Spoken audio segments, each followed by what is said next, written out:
Solo a ti te doy la gloria, Padre, perdóname por la sangre que traes de mis manos va a correr. Fuck, was a fucking beast, dude. Yeah. Shit. What up, gang?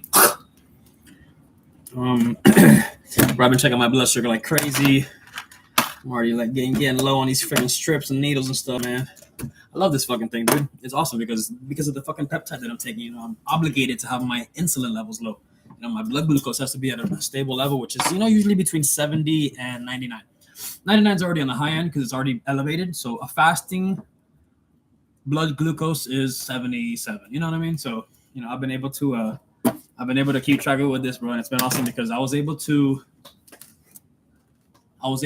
track it last night. Last night I made a video, not on here, on my phone, and I tracked it last night after I had my last meal, like 2-3 hours after, and my blood glucose was at 79, which 70 is regular.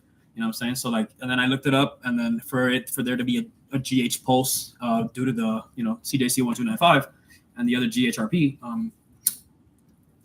it said that that's a good level and it will still have a pulse, especially if I'm going to bed. So last night, with a blood glucose level of 79, I injected, and then I also went to sleep. So when you sleep is when the body naturally excretes growth hormone. So the fact that you take that injection that stimulates the pituitary gland to send out more, that right there makes it send out even more while you sleep. So the growth hormone helps you heal, helps you get into a deeper sleep. It actually improves the recovery that's done naturally when you sleep. So when you go to sleep, your body naturally resets. It starts to repairing things and stuff like that. So the immune system starts to even the DNA down to that core, you know what I'm saying, there's recovery in some form or process, right? So like the pituitary gland being stimulated to excrete more growth hormone because of what I'm taking is going to accelerate that and amplify it. It's going to make it a lot stronger, the recovery process of when you're sleeping. And also it's going to actually improve sleep by helping you stay in your REM sleep, which is rapid eye movement sleep. You'll be able to stay in that longer too.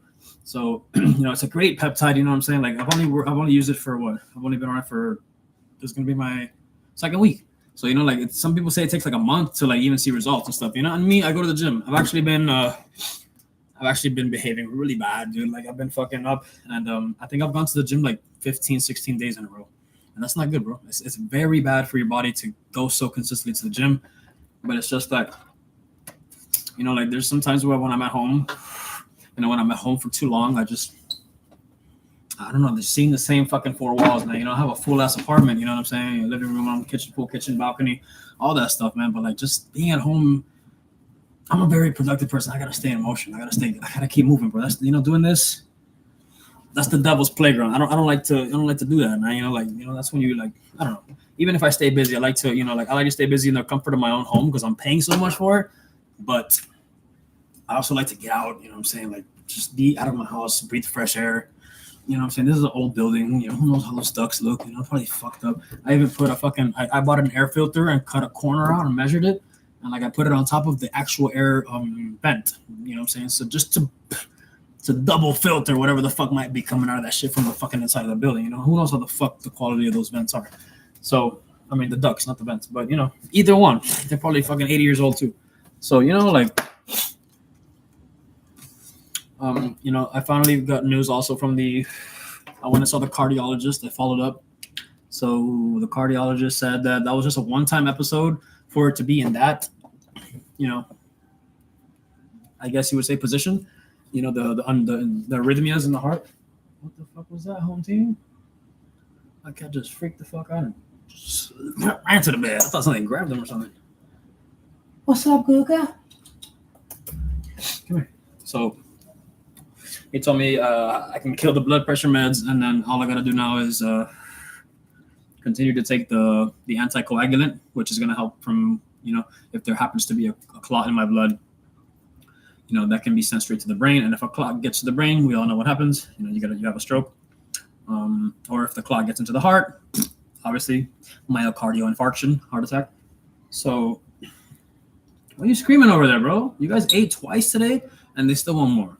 Come on, man. Dude, like I've been letting them in extra because of the rain, you know what I'm saying? Like, I'm doing my part, bro. And then I got to clean up after them every time. I just washed my bed sheets because I let them in before. Because I don't let them just come in and lay on my bed every day and just me get back in the bed. No, I only let them in and lay in the bed when I know that day I'm gonna put that to wash. So when I let them out, when I feed them, I put the new bed sheets on, and then boom, for the rest of the week it's just boom, always just me and Logan, or just me and Logan.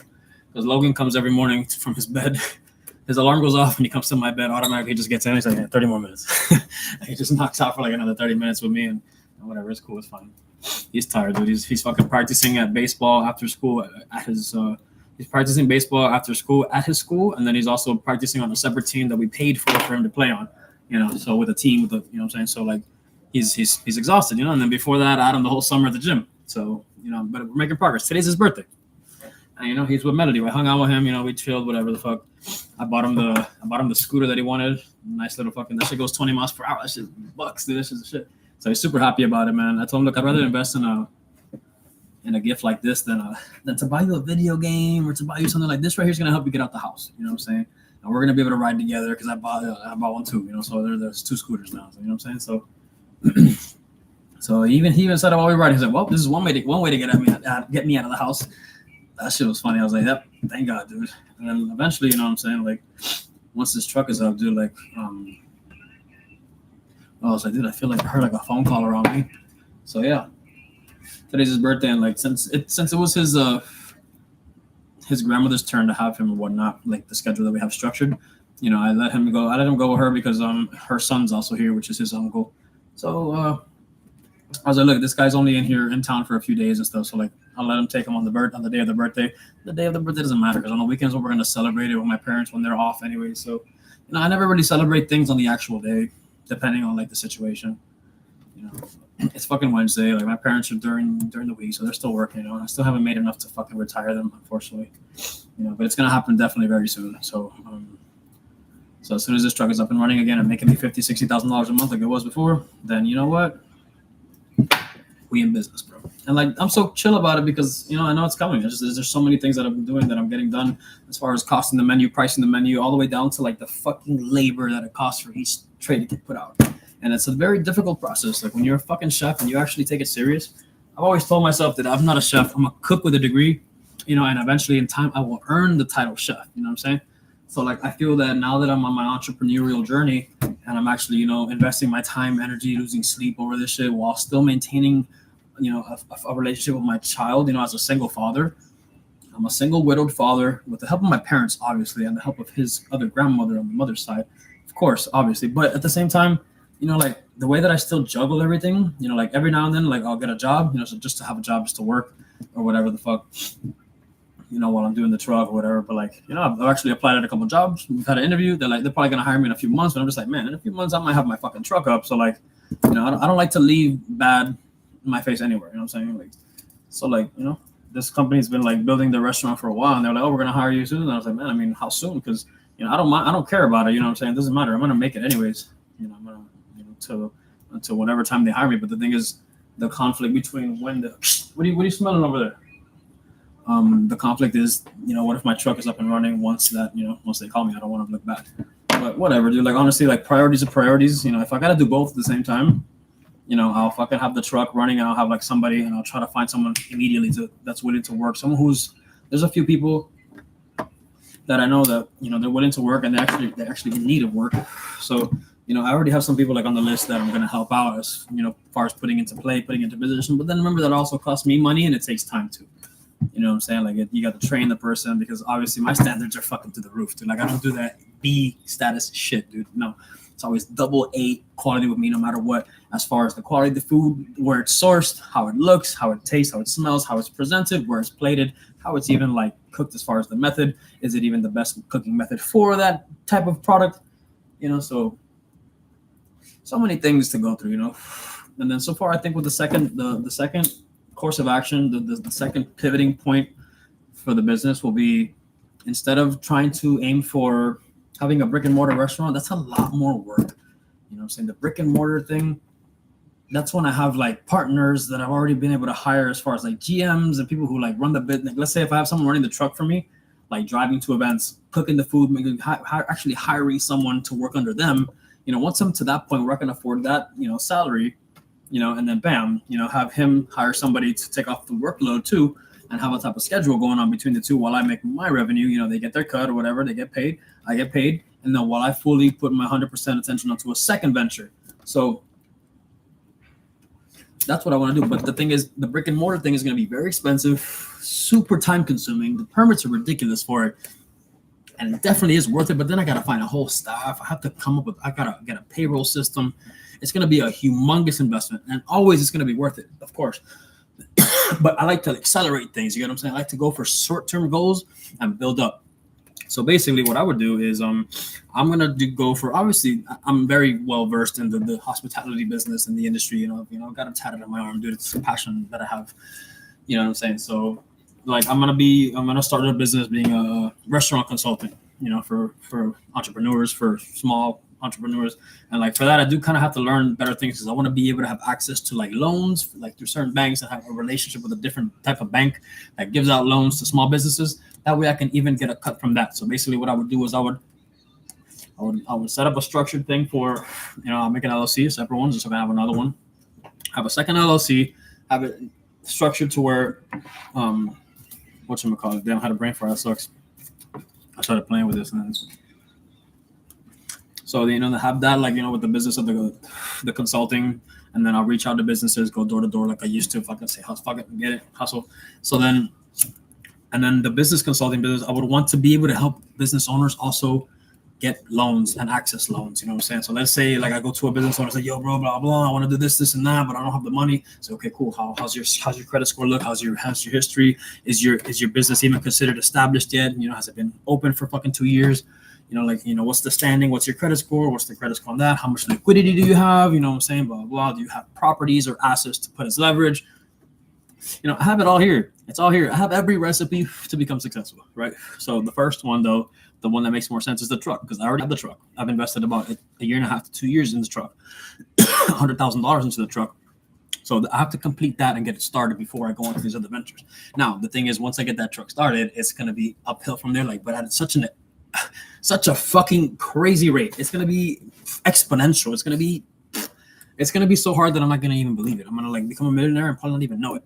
I'm just going to be like, oh shit, oh fuck, look how much money I got. You know, it's going to be one of those type of things, dude. So it's going to be nuts. So that's going to be the first thing, the truck, boom. The business consulting. Because then once they say that they don't have the money for what they need to get done, that's where I come in. We're like, well, I have a partnership with this bank. And, you know, and if this is good, you know, you meet the criteria, I can get you a small business loan for like 100K or maybe 50K. That'll cover everything that you need. Boom. You save a big percentage of that towards what? Marketing. When you market, that's when you get customers to your business. You can also use some of that money to like do events for free. You come and say, hey, listen, I would like to do an event for free. How many people you got here coming? 30 people. Boom. I'll do it for free. I just want to get my name out there. I just want to be able to like have my email sent to, you know, each person that's coming, since I'm doing it for free. All I would ask in return is to, you know, for you guys to spread out my company name, my link, my phone number, email, contact information, as you know, as far as everything is concerned. And you know, and then and that's how you work it. You know what I'm saying? Like I was gonna get the first spot up in Hollywood, I was gonna do I was gonna go pull up to the spot park. What I was gonna do, and the thing is that the one I was gonna be at in Hollywood, it was a main strip, right? And then, but it wasn't a main strip. It was next to a main strip. It was 2 blocks from a main strip. It was a corner where it was connected to the main strip. So it's a corner that as soon as someone turns from the main strip, which is still heavy traffic, when the ones that are turning from the main strip, they're gonna pass by the corner that I was gonna have. And then after that corner is nothing but residential. But and then on the other side of the main avenue, the main fucking highway, it was like a fucking big old like South Dixie, like a binga. It was some big shit with like 3 lanes each side. You know, it was a big intersection, very busy. So it was a fucking gold mine. I can't believe I missed out on that. That on the other side of that was nothing but businesses and like businesses were like with tall buildings, like, you know, big old offices and stuff like that. So, and then like later down that way too, there was like a mall or something. So I fucked up on that spot. But what I was gonna do there was I was gonna park the truck, get a whole bunch of business cards, you know, written out where it says just 1 free taco, no purchase necessary. And I was gonna go door to door and leave that shit to people, boom, with a flyer saying our menu, our prices, blah blah, open times, close times, and locations, phone numbers, contact info. Like I said, marketing. That's the language of business. Marketing, finance, and what else? Networking. Marketing, finance, networking. That's pretty much what encrypts business. You know, you gotta be good with finances. You gotta be good with money. How to flip it. How to make this $1,000 into $5,000. How to turn that $5,000 now into $50,000. I'm talking about Be very structured with your money, with your finances. Marketing. If you don't tell somebody about your product, how the fuck do they know that you have a product? You don't. You know what I'm saying? You have to tell people, and you have to reach an audience. You have to build funnels and do websites and blah blah blah, and send fucking mass emails. Go out there and put the work, put fucking shit on people's cars just like they do, because that's just annoying as fuck. But guess what? I guarantee you, when you grab it, you look at it, and at least you looked at it. You know, and the reason why you probably threw the shit away because it didn't interest you. But if you pick one free taco, what? I mean, shit, I would be like, where? You know what I'm saying? So like, it's a different story when it comes to food, or like when it's something that's really networked and branded right. One free taco, bam, done. You know what I'm saying? And on the back, have the picture of the taco with some cheesy, meaty, fucking delicious looking shit right there. You know what I'm saying? Drizzled in sauce, onion, cilantro, bam, boom. You know what I'm saying? Like, have a picture of the food on the back and be like, shit, that look good as fuck. Boom, I'm gonna slide. Come, free taco, what's up? Yeah, and I might even throw you two. You get what I'm saying? Just because of the fact that, hey, you gotta invest in yourself, bro. If you don't got the balls to go broke. A lot of people say, oh, I went all in on my business. I did everything I could do. And then when you really think about it, it's like, did you really use your last dollar? Like, did you have a couple $1,000s in the bank account? But like, you literally wanted to save that because, hey, you know, I might go out this weekend and drink and spend $300, or the fucking new Jordans are dropping, so I gotta spend $500 on those Jordans as soon as they drop because I already pre-ordered like a fucking idiot. You know what I'm saying? Like, did you really go for broke? That's what that means, you know. Go for broke, like risk it all, man. Fuck that. Use your last dollar on what you believe in, bro. You get what I'm saying? Like, a lot of people don't, and they don't understand that that's exactly what makes you successful. Being willing to lose it all, because you know what? If you can't lose it all and get it right back, and then lose it all again and then get it right back, then you're just not meant to be an entrepreneur. The hustle just ain't in you, and that's okay. Some people are just the sheep 9-to-5 motherfuckers who are okay with that. They don't see past the poverty. They don't see past that fucking circle that they're stuck in, that vicious cycle of just working every day and bringing home the same amount of money. You know, being able to calculate literally. I've told people before, how much do you make? What are your expenses? I can tell you how much money you're going to die with. If this is your only, I tell everybody all the time, if you have one job or one source of income, whatever it may be, if it's one business, it's one business. If it's one source of income, you're literally one source of income away from being poor. Think about that for a second. If you only have one stream of income, if you lose that one stream of income, what the fuck do you do next? What happens now? Back in like 2011, there was a post that I saw that the average millionaire, like who makes $1 million a year, you know what I'm saying? I think it was $1 million a year, man. I'm pretty sure, or maybe it was just a millionaire, someone who has $1 million and like it keeps going, or something. I don't know. Maybe let's just go with the millionaire, somebody who makes $1 million a year. Back then, it said that the average millionaire has 7 streams of income. I put up 9. 7 streams of income, right? Today, with the fucking rate that the inflation has gone up and the value of the dollar has gone down, and just that separation right there, bro, that shit right now, you probably need so many more sources of income than that. Or maybe just not more sources of income, but those 7 sources of income have to be like each of them a very substantial amount to be a millionaire. You know what I'm saying? Because there's so many costs and overhead and all that shit that you have to include.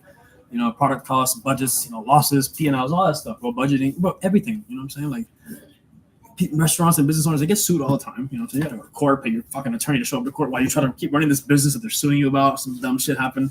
You know what I'm saying? It's, bro, it's wild, dude. It's crazy as fuck. But it's a crazy ride. But if you're not willing to go through all that shit, bro, and smile through that shit, then it's just not for you, bro. And I'm telling you right now, what made me disciplined enough to take these losses, to be able to know that this is exactly what I'm supposed to be going through, to learn and to like get it. I know that the process is like this. It's not easy. It's hard as fuck. You gotta lose. You gotta learn. You gotta fucking fall. You gotta fucking get in trouble. You gotta do things wrong. You gotta waste your last dollar. You gotta get scammed. All that shit has to happen on the road to success. You know what I'm saying? That's inevitable. And then the fact that I accepted that, the only way that I was able to accept that was changing my lifestyle. And I'm gonna be honest with you, I got addicted to the gym because I lost the girl of my dreams, dude. You know what I'm saying? She was, at least for me, at that point of time, she was the girl of my dreams. She was the love of my life. But we met at the wrong time. You know, like I was a piece of shit. I wasn't the guy I am today. And, you know, and I hate that shit. But, you know what I'm saying? Maybe that's what built me into this person. You know what I'm saying? So, like, basically, I was heartbroken as fuck. I was down as fuck. I was super depressed. You know, I got into drugs again and stuff like that. So I said, fuck that. I have to change, bro. You know, I have a son. You know, I'm better than this. I know who I am. It's just a girl. You know, just a woman. So whatever. I lost her. I fucked up. There's no going back. Get over it. Just like I told all my homeboys. I'm just the 1 or 2 homeboys that I have. But so and then I got addicted to the gym. I got addicted to the gym. I've gone 15 days in a row so far, and I like it's damaging my body. It's doing more harm than good because I need to rest and recover in order for me to have growth. So like I'm literally there every single day, bro. Like on a regimen, bro, on a straight protocol, and that shit puts strain on your body, bro. Especially that I was just hospitalized for my heart, blood pressure's high, heart rhythm's fucked up. Like what I'm saying? Like I'm still smoking. So like at the same time, like like it's an addiction, and it's not that it's super bad, but it's super beneficial at the same time because I also eat way better too. I disciplined myself in food and the gym and fitness, which to me are some of the hardest things that people can achieve. And for me, every time something was easy, I never liked it. If it was complicated, I was interested in it because I wanted to test exactly how sharp I was and how much I can actually handle and actually get done. It's something kind of like an ego thing, but like at the same time, like I knew that I was a talented individual. And when they would say, "Well, this is really difficult," I'd be like, "Oh yeah, let me try it. Let me see what's the point. What we're gonna do? How does it work?" Bam, and I would get it done, and I would execute, and I would notice that I was good at challenging the hard things. I would get bored of the easy shit and it wouldn't interest me. So I really, I know for a fact that this is what it's supposed to be like. You know what I'm saying? So I'm grateful for it all, bro. You know what I'm saying? At the end of the day, bro, like I also learned that, being grateful for like the things that happened. Like I'm grateful for the fact that I went through what I went through with that person because, like that's what built me. Like she made me a better man, a better father, everything, bro. I was down bad, bro. I was fucking a drug dealer. I did drugs all the time with her and stuff, but she would still stay as the you know what I'm saying, positive person or whatever the fuck, you know what I'm saying? Like a lot of the fights, most of them were because of me and myself, because I got on steroids because of insecurities. I was insecure about my body, my chest, all that shit about the fucking surgeries that I had. So I got on steroids, I went crazy, treated her like shit, took her for granted, bro, and and then the fights from the past just added to that, and just people get tired. And then I lost her, boom. So I hit the gym, boom, got addicted. What are you doing over there? Let me do this weird whatever. So got addicted to the gym. And then that's what's made me know that this business thing this is exactly what it's supposed to be. It's supposed to be hard. I'm supposed to show up every day and hate it. I'm supposed to. I go to the gym. My shoulder's killing me right now. And my back, I was actually hospitalized for my back too because I sprained it. I sprained the muscles in my back from too much recompensation because my shoulders hurt. So I'm putting all the weight on my fucking mid center. You know what I'm saying? My midsection, which is my spine, which I have scoliosis as well. So my lower lumbar, it hurts. So, I go to the gym every day and I'm in pain, like bad pain. So I got to take pills sometimes because it's so bad. You know what I'm saying? So like, but like just the fact that like that's the only thing that's gonna keep the fucking mind off of the bullshit and stay focused. Like stop with the women. Like bro, like I met a woman that was like 48 or something just recently, like on my balcony, bro. Like, but she had light brown eyes, and I was just like, bro, like fuck, dude. Like she was so nice to me, flirting me, talking about my cats on my balcony, all that stuff and whatever. And like she's like 48, I think, or 46 or something, bro. And I'm 35. And like, bro, like I was like, man, what the fuck? Why do I? Men get so like easily influenced by women that it's crazy that I was already ready to like get her number. I'm like, fuck it, I'm gonna fuck her, whatever, So like, but I was like, fuck, she was so flirty, touching me, and all that shit. I was just like, oh, whatever, And she was good looking for her age, which was fucking weird. She was fine as fuck for 40 something, dude, which was fucking nuts, dude. It's just like and I feel like that's the devil again, bro. Like every time I'm like advancing in life, what I'm saying, like every time I would be doing good, I would end up seeing my ex again, and we would hang out, and boom, boom, boom, and then she would go crazy. And then, during that time that I was hanging out with her and always meeting up with her, shit, like my life was shit. I was always dedicated to that, and I was always behind on everything else and stuff. So like, it was just fucking. This was supposed to be a peptide video. I can edit the title. It's fine. But so, anyways, yeah, like all that time that I was with my ex and stuff, I felt like I was just not improving, and it wasn't beneficial what I was getting done when I was with her. I would even miss like times I would be late to events and stuff. So it was pretty bad, dude. So like I feel like now that like I'm advancing again and I'm getting this mindset that I'm razor sharp focused, I'm saying, on the goal. And the fact that I'm willing to accept the fact that like all the things that I've gone through, bro, getting my mouth broken, missing teeth, these fucking teeth are fake as fuck. I can pull them out right now. So it's another fucking $4,800 to put the 2 teeth in. What is that, dude?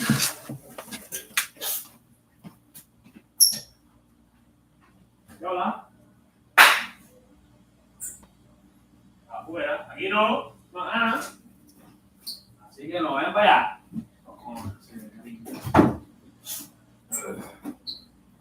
¿Qué es lo que tú crees, Aquí para el cuarto hijo a que estar cagando por todos lados. Estás loco. Caga en su perra, madre. So, I can't breathe.